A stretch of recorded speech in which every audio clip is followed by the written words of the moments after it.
But the thing is, it's way better to do it badly than not to do it at all. You'd never know that until you pursued the proper goal long enough to find out who you would be as a consequence of pursuing it. We know enough about psychology now to know that almost all of the positive emotion that you're going to experience in your life, and positive emotion is analgesic, by the way, right? It actually quells pain. So it's not just positive, it also gets rid of negative, which is a big plus. Almost all the positive emotion that you're going to feel in relationship to a goal. Because you feel positive emotion as you approach a goal.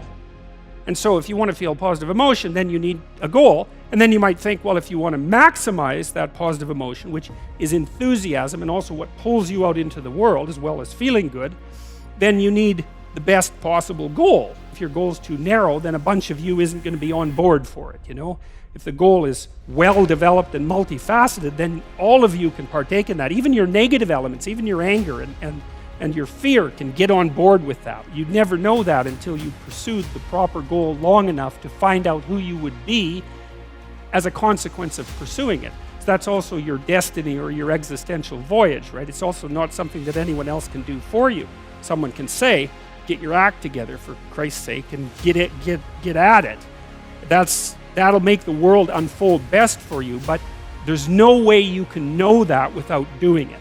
When you set the goal properly, get your culture behind you and move into the world, it's that there's a biological transformation that occurs as a consequence of that, which means that a bunch of you that hasn't been turned on, turns on.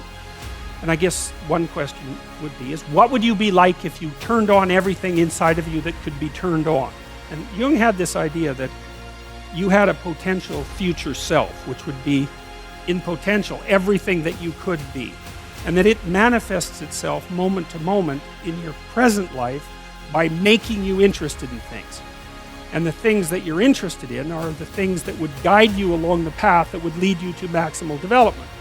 Now, it sounds like a metaphysical idea or a mystical idea even, but it's not. It's not. It's a really profoundly biological idea. The idea is something like, well, you're set up so that you're automatically interested in those things that would fully expand you as a well-adapted creature. Well, like, there's nothing radical about that idea. What else could possibly be the case? Unless there's something fundamentally flawed about you, that is what the situation would be. And often it's the case that when new parts of people manifest themselves and grip their interests, say, they do it very badly and shoddily. And so you stumble around like an idiot when you try to do something new. That's why the fool is the precursor to the savior from the symbolic perspectives, because you have to be a fool before you can be a master. And if you're not willing to be a fool, then you can't be a master. So this continual circling, in some sense, of who you could be. You might notice, for example, that there are themes in your life. You know, when you go back across your experiences, you see you kind of have your typical experience that sort of repeats itself. And there might be variation on it, like a musical theme, but it's like you're circling yourself and getting closer to yourself as you move across time. Imagine that something glimmers before you. It's an interest that's dawning, and you decide, well, first of all, you're paralyzed. You think, well, how do I know if I should pursue that? It's probably a stupid idea.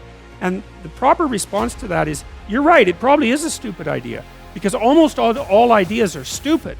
And so the probability that as you move forward on your adventure that you're going to get it right the first time is zero.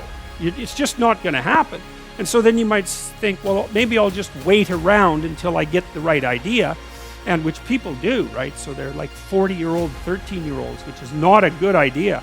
And so they wait around until it's waiting for Godot, until they finally got it right. But the problem is you're too stupid to know when you've got it right. So waiting around isn't going to help, because even if the perfect opportunity manifested itself to you in your incomplete form, the probability that you would recognize it as the perfect opportunity is zero. You might even think it's the worst possible idea that you've ever heard of anywhere. You can assume that you're going to do it badly. And that's really useful, because you don't have to beat yourself up. It's pretty easy to do it badly. But the thing is, it's way better to do it badly than not to do it at all. And that's the continual message that echoes through these historical stories in Genesis. It's like, these are flawed people. They should have got the hell out of their house way before they did. And and they go out and they stumble around in tyranny and famine and self-betrayal and violence, but it's a hell of a lot better than just rotting away at home.